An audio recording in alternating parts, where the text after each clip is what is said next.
Salut tout le monde, c'est Dena. Bienvenue à vous dans cette toute nouvelle vidéo de détente et de relaxation.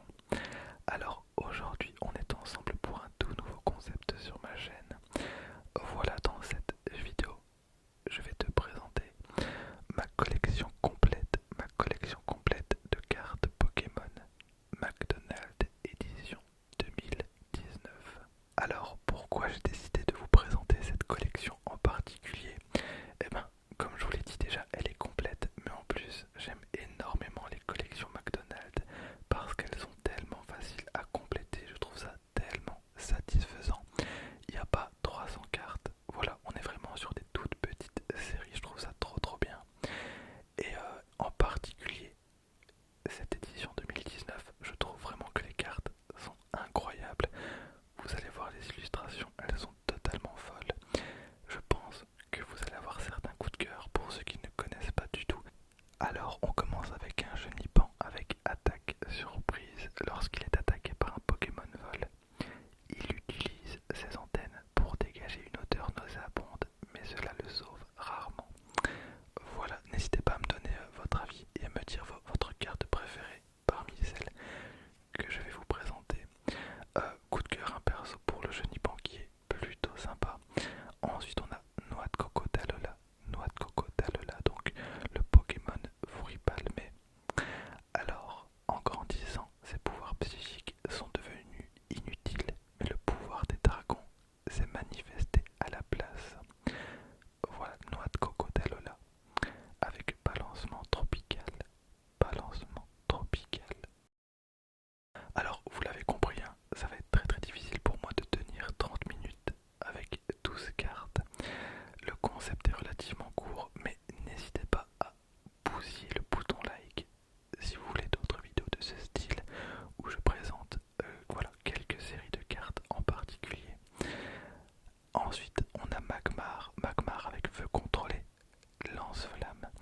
Quand il s'énerve, une flamme ardente l'enveloppe tout entier.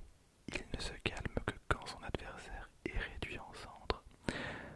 Voilà donc le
logique.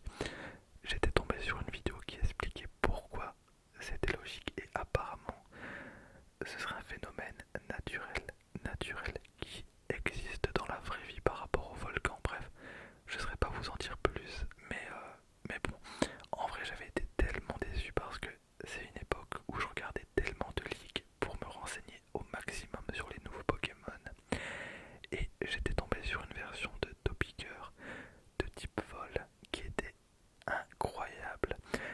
Je sais pas si j'arriverai à la retrouver parce que en vrai je trouve que cette variante c'est totalement une escroquerie. Théma, la tête de Topiqueur. Regardez, il a 3 poils en plus. Je trouve ça inadmissible, j'aime pas vraiment. Bref, donnez-moi votre avis. Alors il a rué vers l'or. Les habitants d'Alola en prennent grand soin car ils le voient comme une incarnation des déesses de la terre.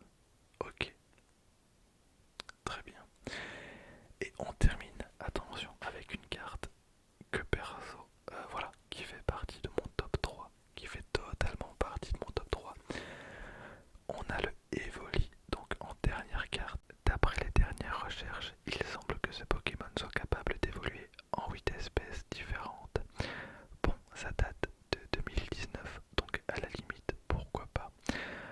Mais je trouve vraiment la carte tellement stylée. J'aime beaucoup trop. Je trouve qu'elle est tellement bien.